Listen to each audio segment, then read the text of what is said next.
Jason, tell us a little bit about yourself. Who are you?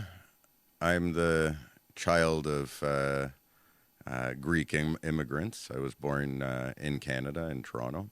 I did the normal stuff, went to school, lettered in three sports, graduated from the University of Western Ontario with my honors business, and set about in general business. I did commercial real estate, I did mortgage brokerage.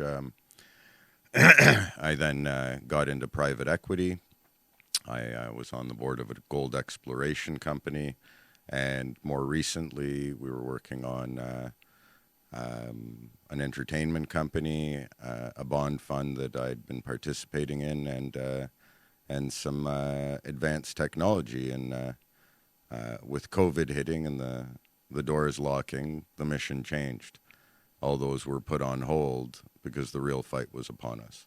This was good and evil, and I took all my knowledge, took all that I'd learned going through all sorts of businesses and consulting, and the colleagues I had from all over the world in business. And while I knew we'd won, I knew that it would need people like myself to step in and be the change. And it's been a beautiful experience, to say the least, an interesting one. In my travels, I met with the Chief of Chiefs of the Tsimshian Nation, which is out of Prince Rupert. They're known as the Loch Squalams and the Nine Tribes by the illegitimate tyrants who are performing coup on us, and I wanted to be part of the counter coup. And our spirits matched and met, and I'm told it's extremely rare, but the elders and the chief of chief desired me to become a chief of the nation. And so with ceremony, they honored me by making a chief, and my name is Nahadayaks. Now, it's a lot longer, and I'd have to be honest, I haven't memorized the whole thing. The chief, the Gidhun, he's the teacher there as well as the pastor there. It's a long-forgotten tribe, and I watched it in real time, how they were being abused, controlled, and manipulated, and how their youth was just being decimated. And I knew that I had to keep trying to do something for them. And so they made me the Nahadayaks Gishpachlats, the speaker of the Gishpachlats, and furthermore, the speaker for the Gidhun, the chief of chiefs of the Tsimshian Nation. And so it's my voice that they allow to carry forward, and they are in complete unison with me. They can now see, and they've had enough. As is just about everybody else. Okay, you talked about victory. You talked about the long-forgotten tribe. What do you mean by victory? What is that? This has been a spiritual battle, and for those who can see it, they know it absolutely. For those who can't, they won't know what we're talking about, and I hope they'll begin feeling it if they haven't. I've been seeing unbelievable signs of Jesus marches and Jesus chants erupting in the streets. I've been seeing Muslims and Jews coming to Christ, and he was the truth, the way, and the life. I think, to call me a religious man would be an error. I certainly have gone to church. I certainly know a number of priests, and some are good, some are bad, just like everywhere else on the planet. It's not the police are good or bad. There's some good, there's some bad. But at the end of the day, I knew most people were good. I knew that it was happening too quickly for them to subjugate humanity. There would be enough of me's that woke up and said enough and wouldn't take any more. And I said, even if it's just me, Christ is going to protect me until he wins. And what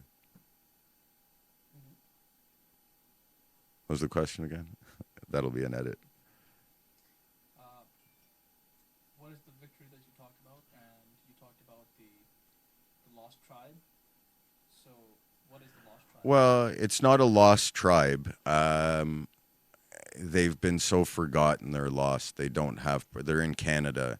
They don't have proper drinking water. They can't even go to the permit office and cut down their own lumber on their own lands. They can do nothing but take a check and hope for a subsistence. There's no future for their youth, and of course they fall into drugs and alcohol abuse. And it's a small group of people up there that are playing the same racket that was played on us here and around the world, between permitting, government, and enforcement, the same exact thing, and some money guys that go in and plunder. You had mentioned that the Gitxaala Nation is... The Tsimshian Nation. Sorry, the Tsimshian Nation Yes. is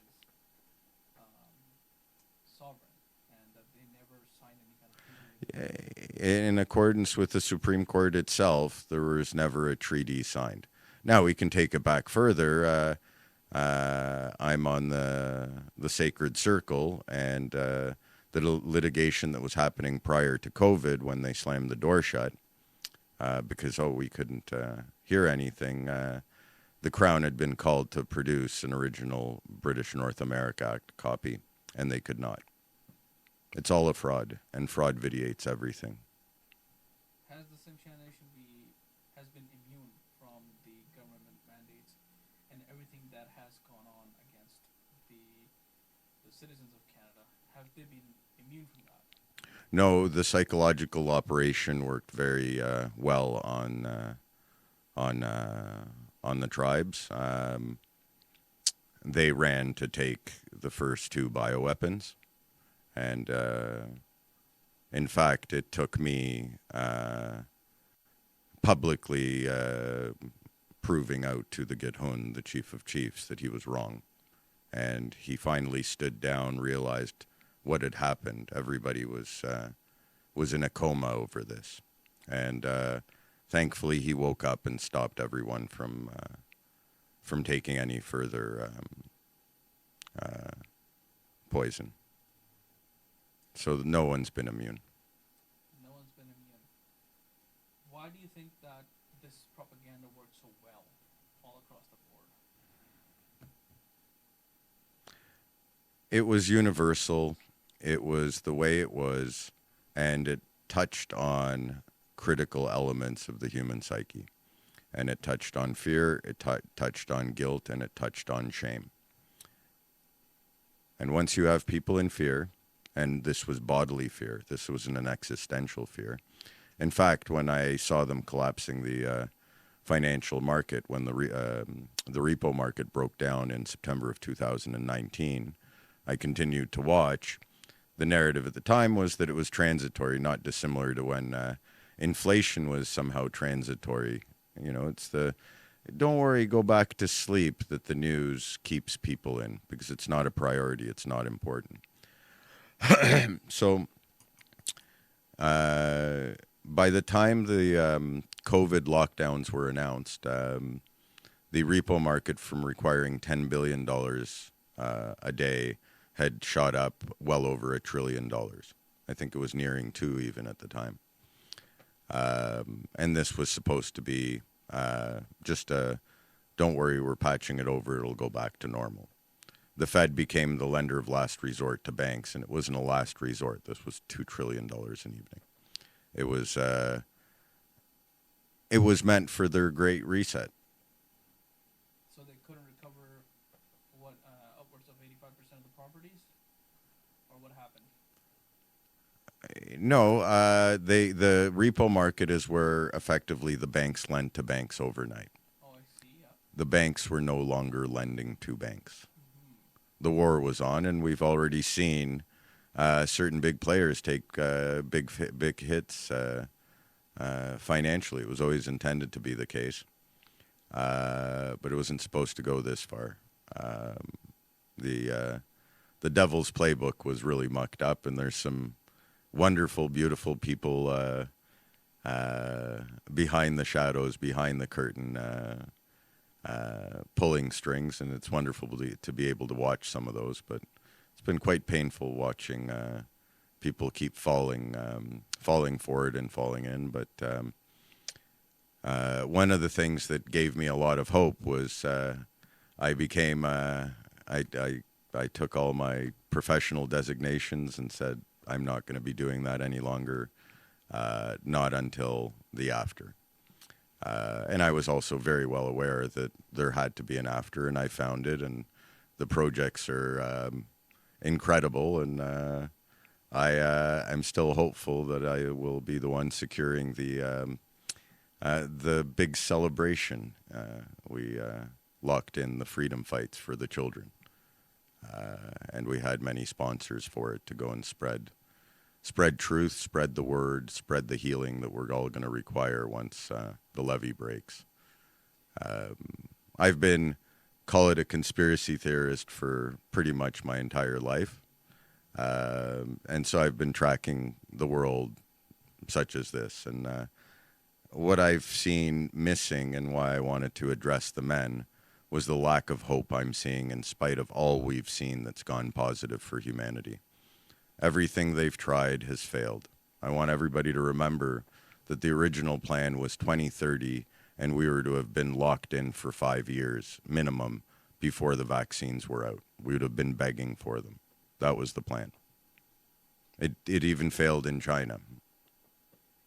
You mentioned to me in a private conversation that you had to make some personal sacrifices. What were those sacrifices?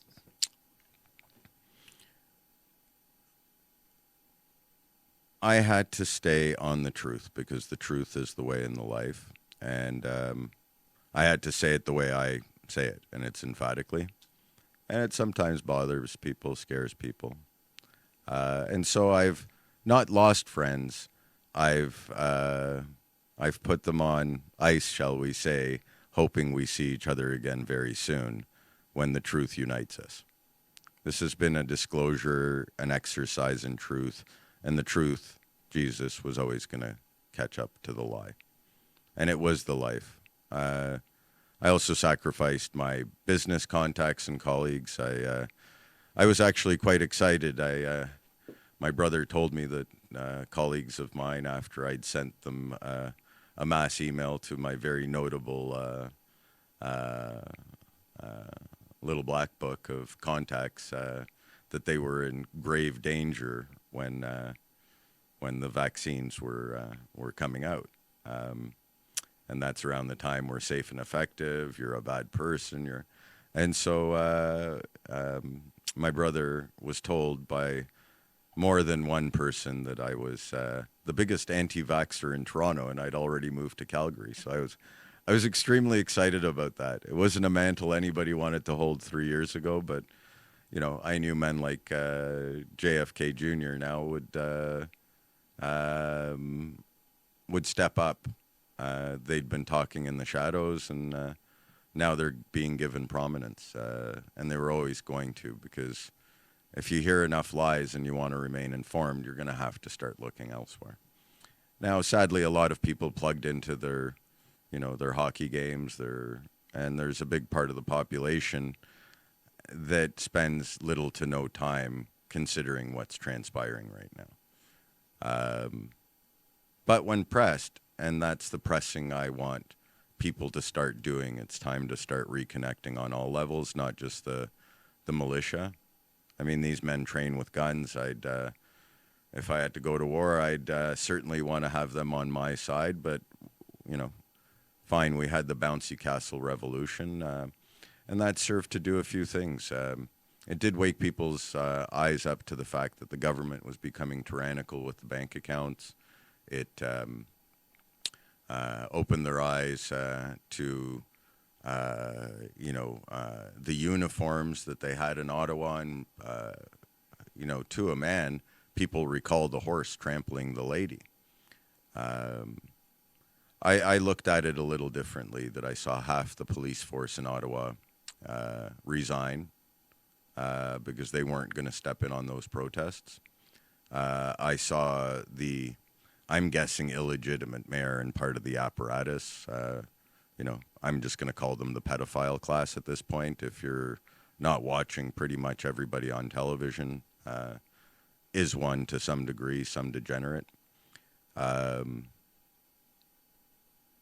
Actually, sadly, some are not. Sadly, some are not. They're just still shilling at this moment for their own enslavement, believing that you know, they're the same system is going to prevail and that they're on the right side because they're on the government side or on the accepted notion of reality that used to be. So people have now seen all this. They didn't want to talk about the convoys from a year and a half ago. But when they did, they all admitted that they felt it in their hearts. They felt a liberating, a participatory, wow, this could be happening sort of thing.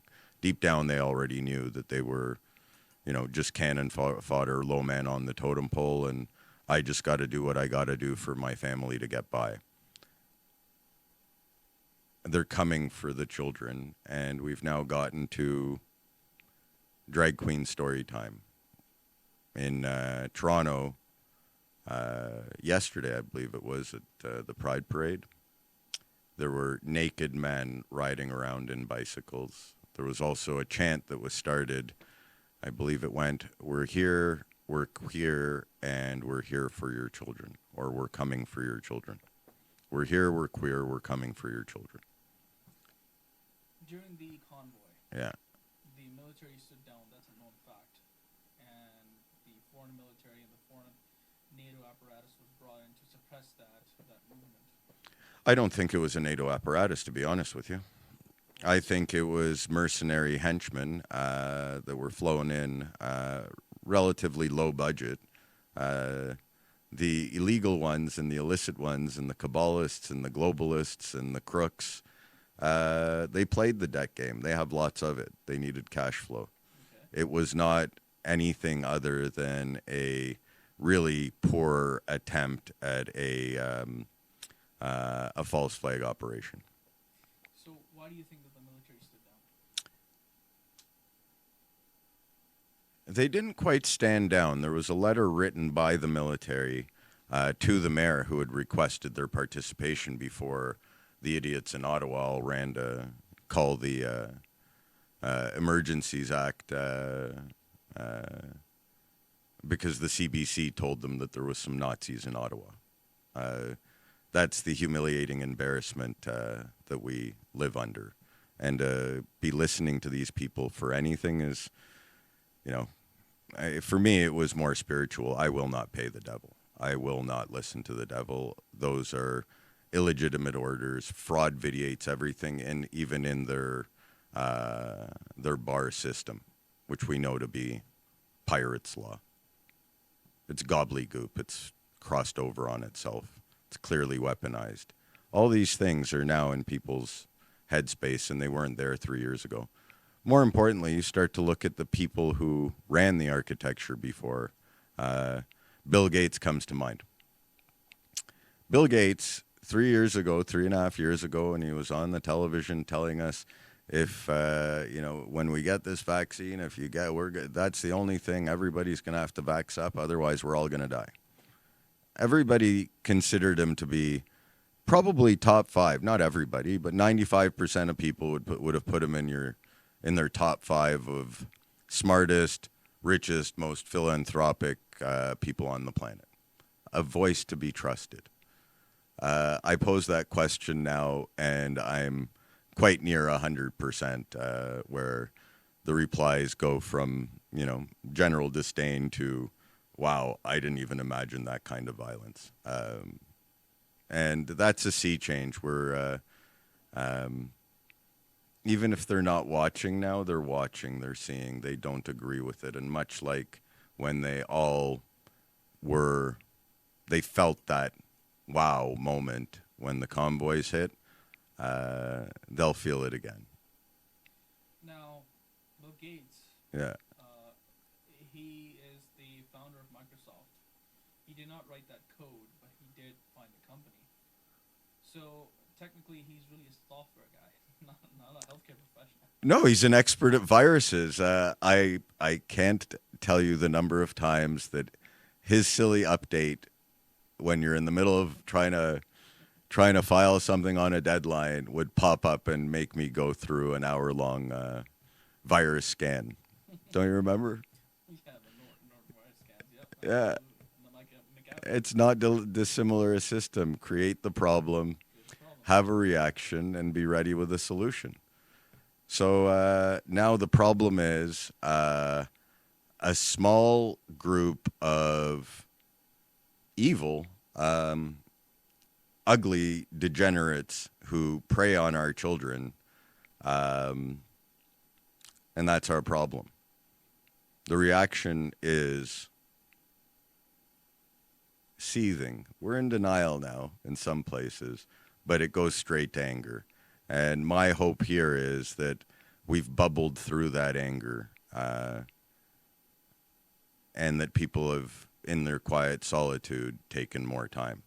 I'm very vocal, and I see people wanting to engage. I see others still pshaw, poo-poo, but they're at least willing to agree on certain things.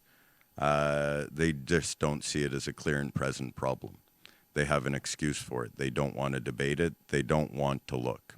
But they know. They know deep down, and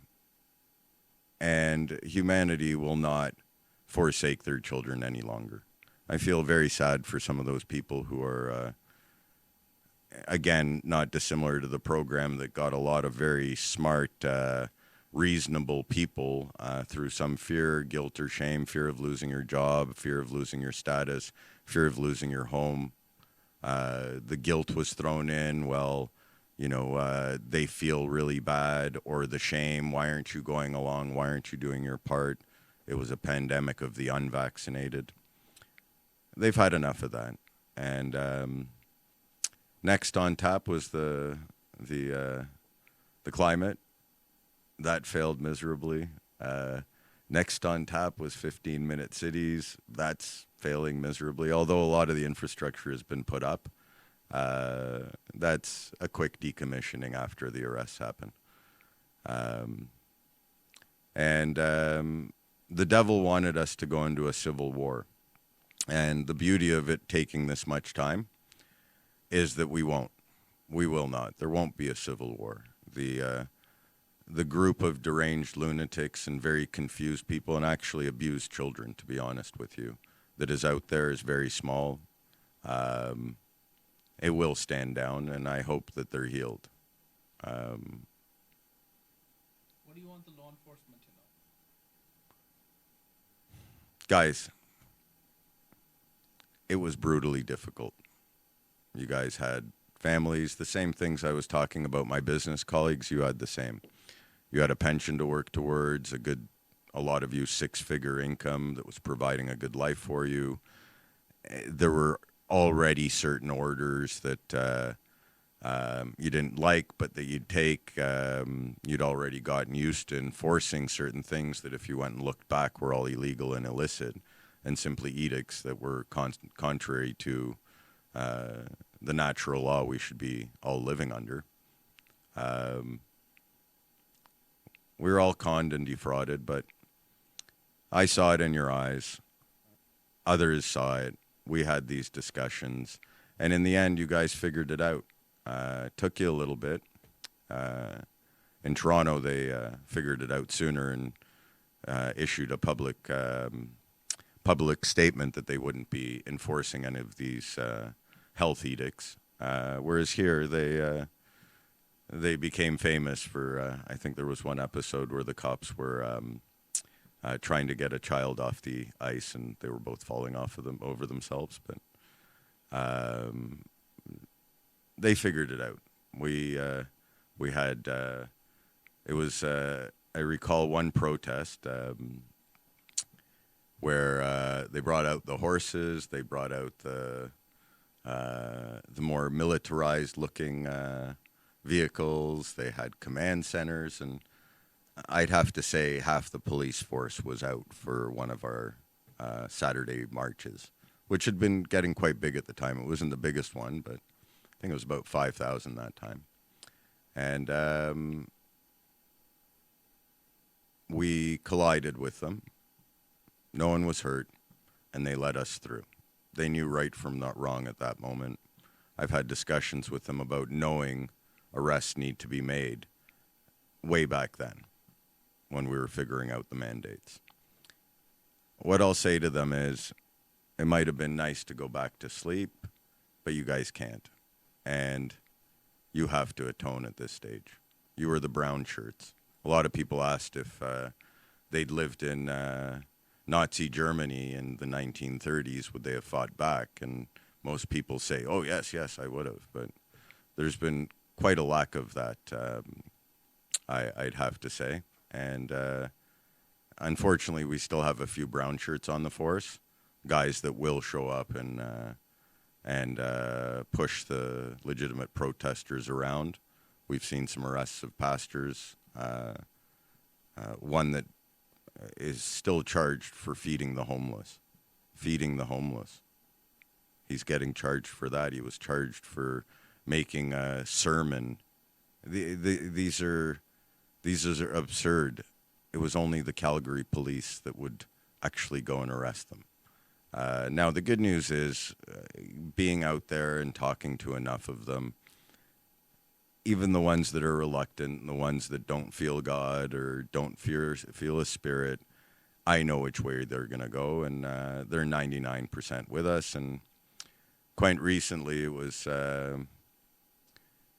what I've been seeing is the untouchable layer, the street untouchable layer of the cabal and the Masons and their intertwined clubs is coming to the realization that they're no longer untouchable. Like to say to them, it's time for confessions. If you're only just waking up now because of your hubris, don't let your hubris be your news.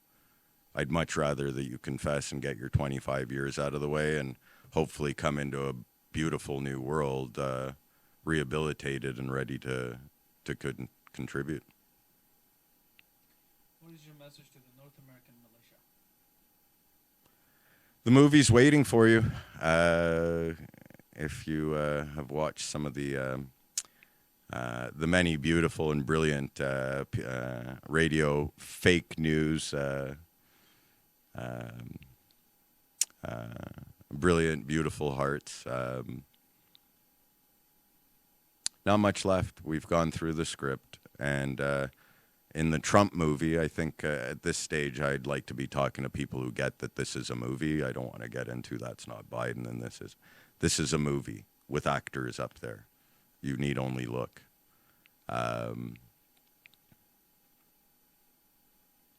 There's only you left, and what I hear from the women on the street that come to these protests, and I've talked to dozens of them, or at least a dozen of them. I've been to probably 100 of them. I've met everyone. I had them in my home. I set up the lighthouse while all these lockdowns were happening so that people would have a place to go. I actually informed the police that I was doing it. The women don't see the men. And quite frankly, I've talked to enough that are feeling dejected. Because what can I do? I can't shoot my gun. This isn't a violent revolution. God's not calling me to do this. This is a spiritual battle. And so you distract yourselves, and you did the right thing. You got into prepping and building community and, shoring up your supplies. But you're operating out of fear, the same fear, guilt, or shame that the others did. Your role is to stand up and roar. The truth is the way and the life. I took a long time to understand that. Those are our Lord's words. How will someone know your truth unless you speak it? You have to project it. And everybody who hears you projecting it will cower in fear. And it's time to do it. It's much better to do it with a gun on your shoulder and a pen in your hand than in the trenches reacting to what might be the final blow that the cabal has. The war itself right now, I don't think we'll get there, demands conscription for, we have to save Ukraine, so we better get our soldiers. they won't be able to pull that off. But what are you waiting for? What's the next thing that's going to hit that's going to trigger you? Make it be this command. It comes from a sovereign. It comes from the people who were first here on this land. It is within their laws, your boss's laws, the corporate laws. It's all ordained, and it is the way. Because I fought for this. When you start to really dig deeper into how bad it was, and what was done to all of society, in particular the children, the amount of rage that builds up in someone is, only Christ wouldn't succumb to that.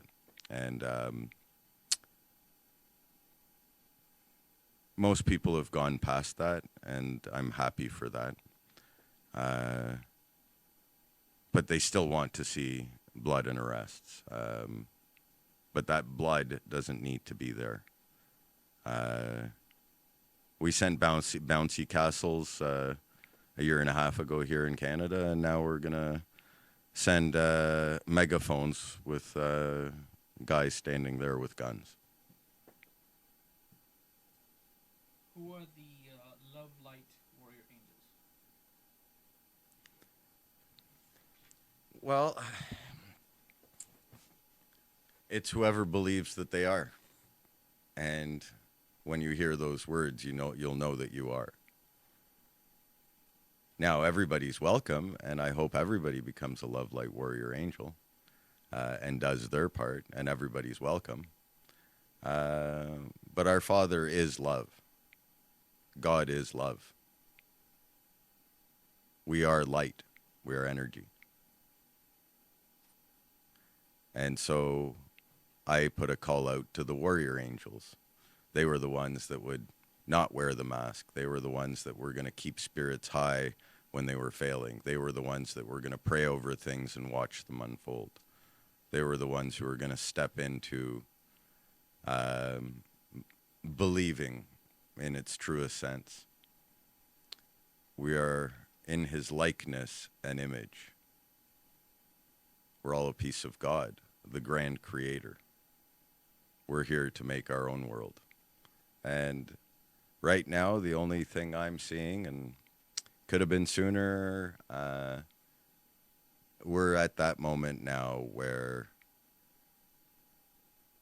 we're here to restore the Constitution in the United States, to at least take it back to 1776. But 1776 was a violent revolution, right? This will not be. We're not taking it back to 1776. We're taking it back to the actual truth. The truth will set us free. It is the way. It is the life. It breathed life into me. I made many more sacrifices than I told you. But I only asked and received. Once I'd given it all up, or it'll be taken away. I didn't understand what those words meant as they kept ringing in my head when I had to sit back and say, I know what I have to do, and give it all up.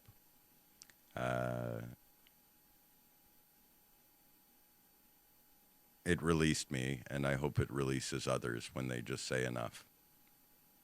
And, however they're going to say it, as long as they come in peace and firmly. This will happen. Is that what you really want, Joe? If they're talking to their buddy at the police force that they haven't talked to in a while, who somewhat got his head screwed on right. Is this really what you want? We're getting together. We're now regulated. We're under one command. What timeline do you want or expect the militia to act to make the arrests? I'm hoping it won't be the militia itself that'll have to do the arresting. I've been persistently pushing the police and reminding them constantly. I want them to go from zeros to heroes. I want them to make the arrests. I want them to act under their oath. There are international indictments out. Each one of those police officers swore an oath to actually be affecting the arrests in those indictments and bringing them to the proper authorities. Now, I understand it. It's kind of hard to arrest your bosses and arrest your mayors and arrest the, the obvious perpetrators of this heinous agenda.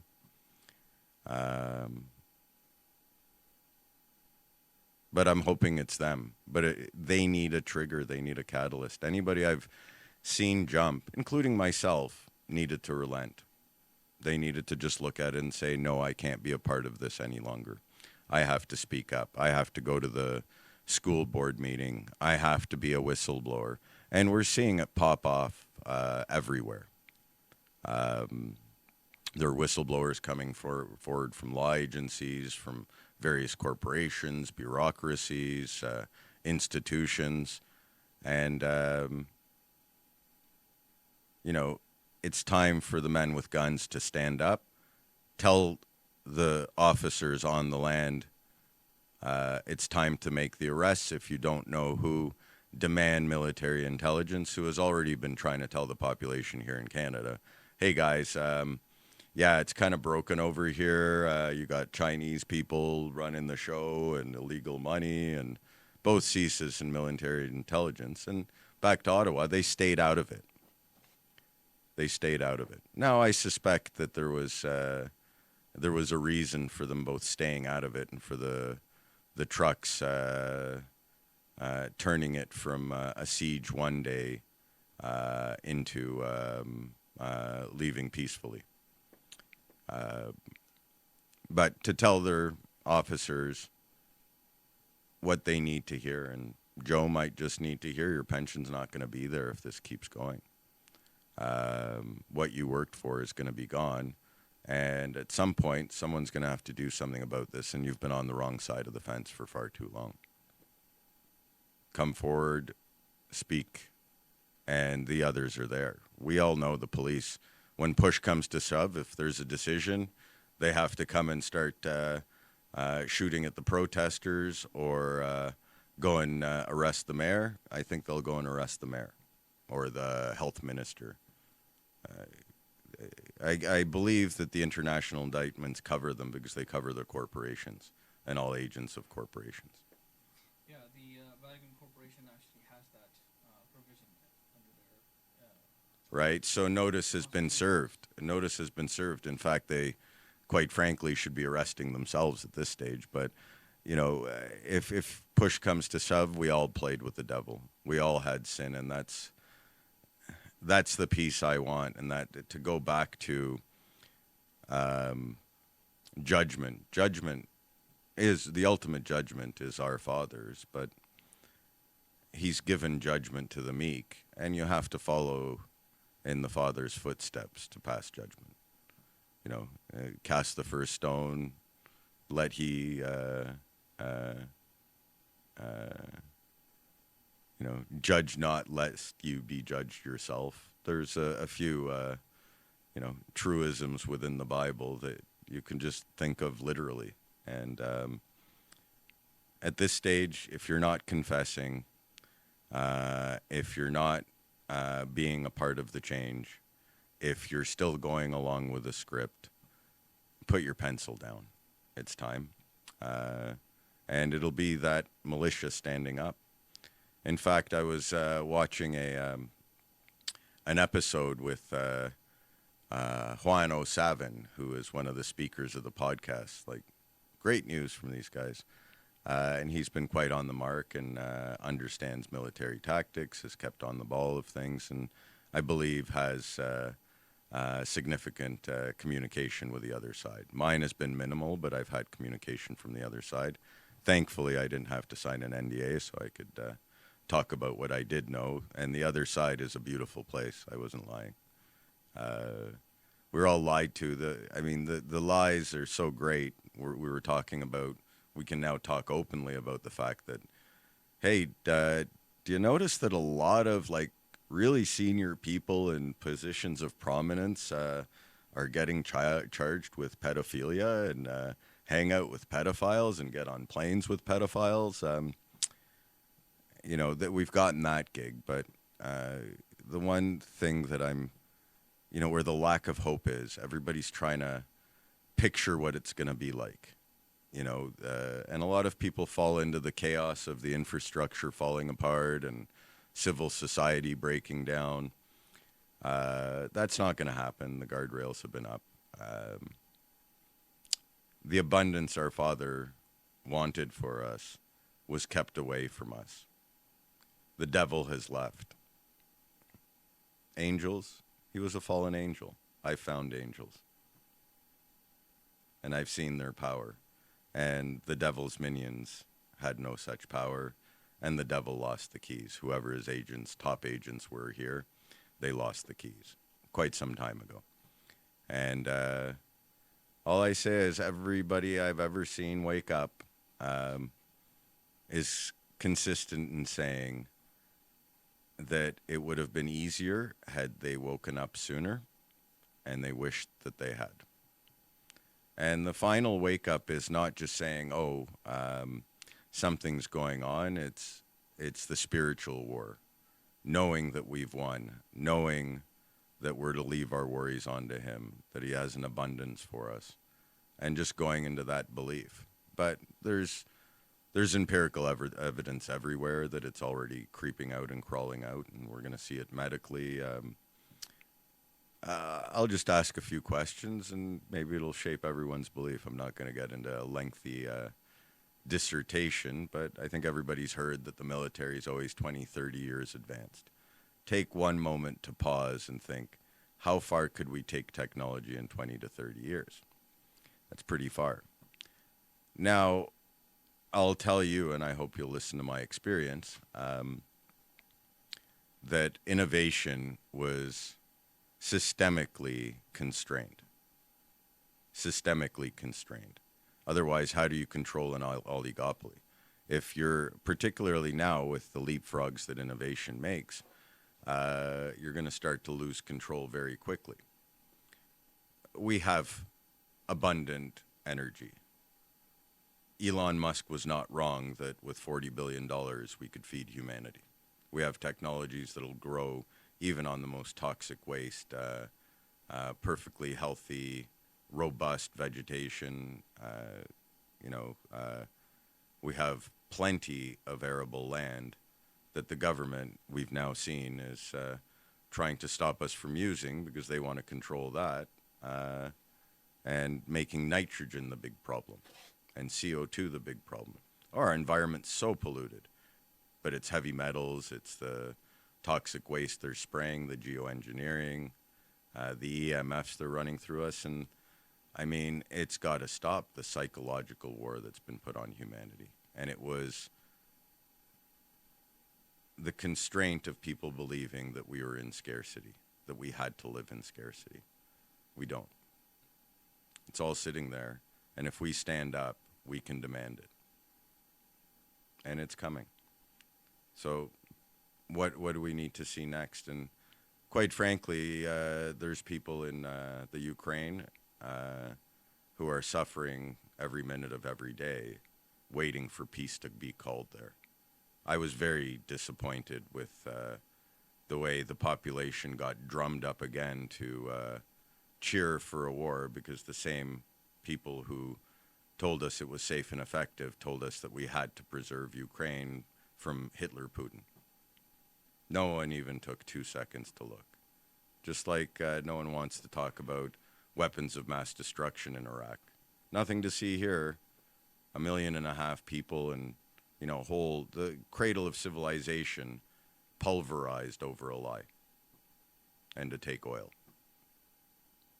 And they were ready to do it again. What they didn't realize, and thankfully, and it was part of the process, and now we can't have war because all the idiots in the military and NATO and the Pentagon and the Five Eyes shipped off all their weapons there.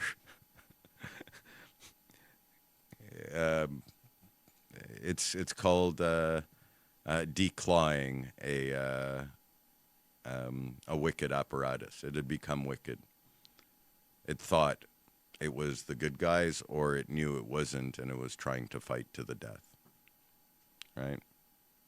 Money will make a lot of good people do a lot of bad things. And unfortunately, just similarly to the cops, the media itself, they became quite terrified coming to the protests, and they came to very few. They'd only come when it would look bad on us. Um, they took money to push the script. They learned pretty quickly that the script was full of shit, but they happily kept going because what else were they going to do? They need to stop. Who's going to stop them? So really right now what we've got is 3 million men who know how to use a weapon on the lands of North America and are part of the militia or declare themselves such. I'm counting Canada into North America at this point. Probably, I think in the United States, it's about 600,000 police officers.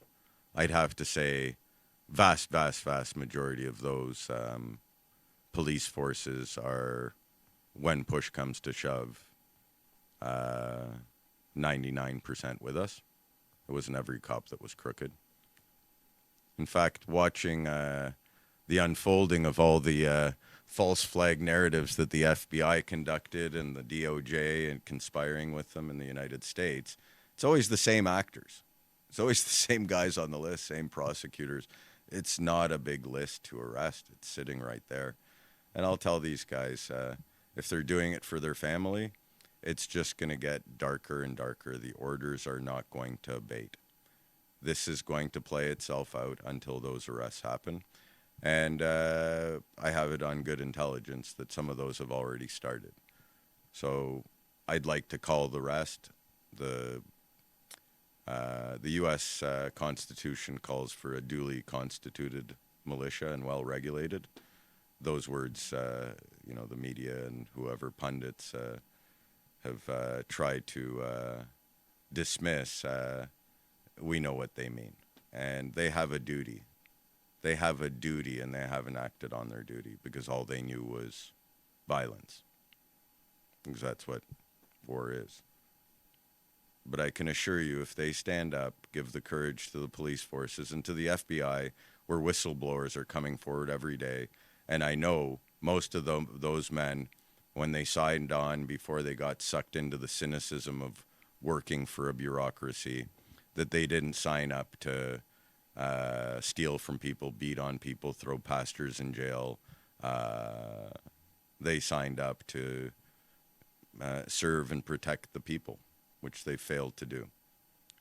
And if someone else has to step in and do it, you're gonna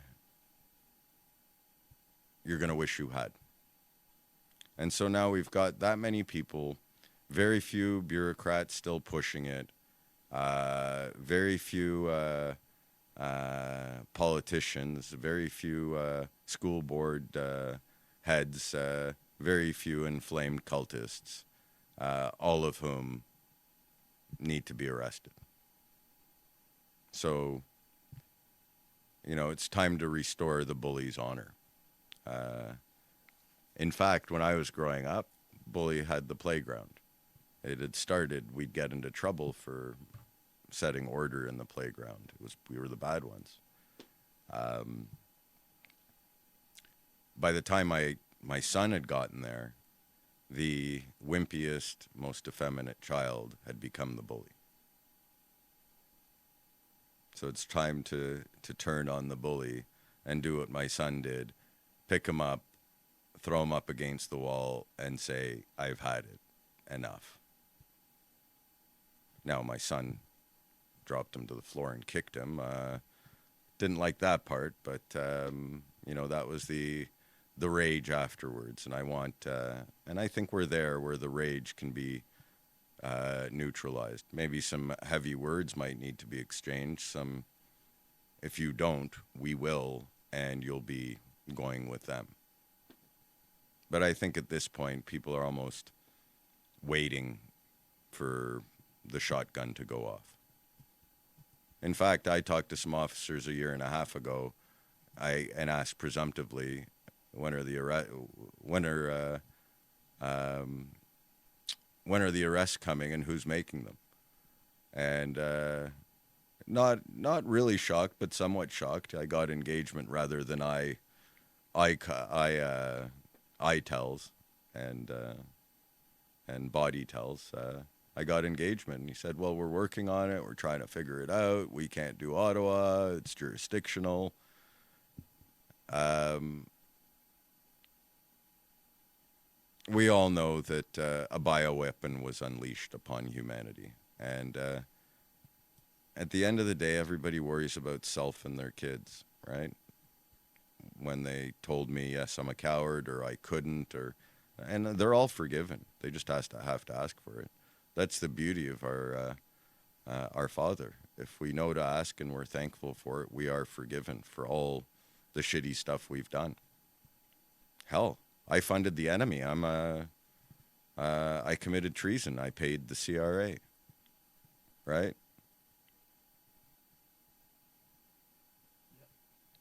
And it's got to be them. We're going to need some guardrails. This is going to be a shock to people.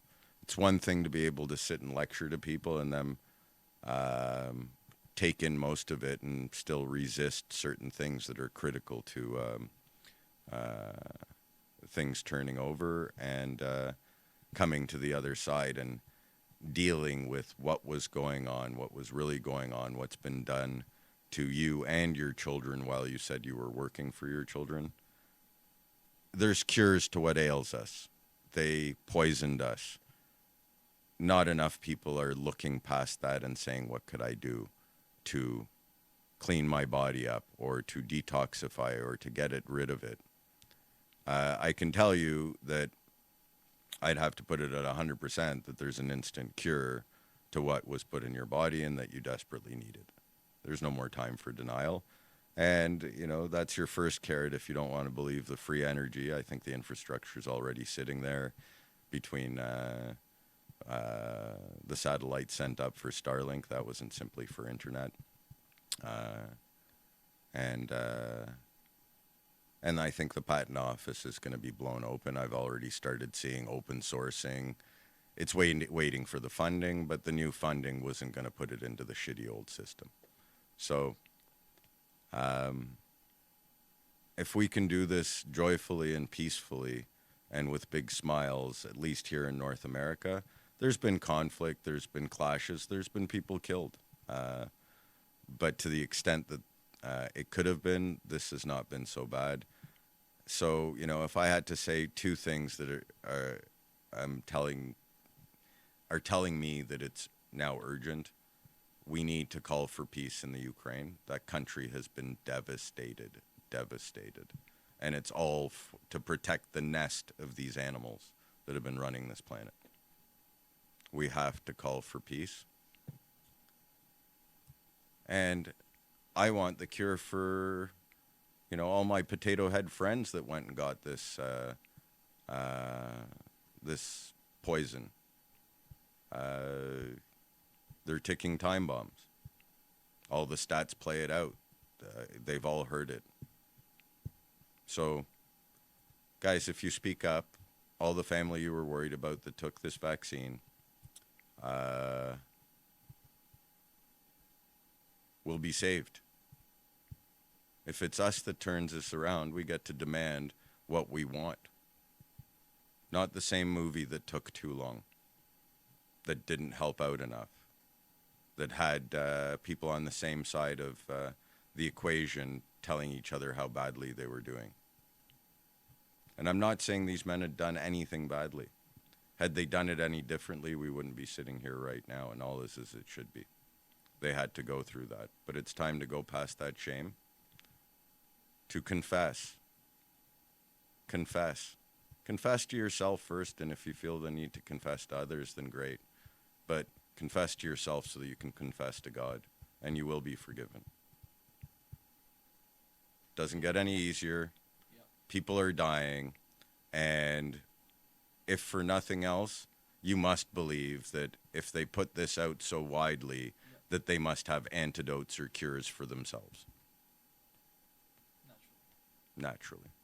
So, what better time than now? The movie is playing itself out. we're not waiting for Donald Trump to be elected in 2025 or for the next federal election in Canada Yeah. in 2025. Probably not gonna happen anyways. The arrests must happen.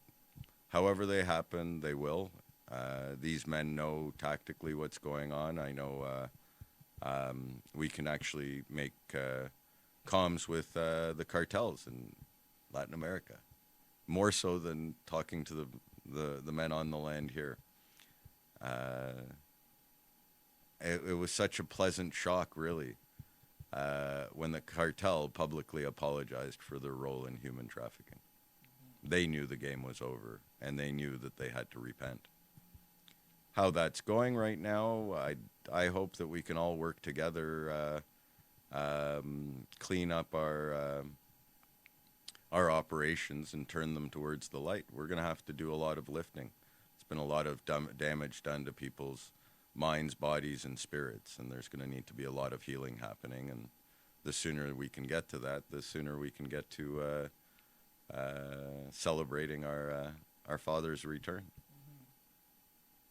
It's a promise. Cool. It's a done deal. All right. So, Jason, we have to stop there.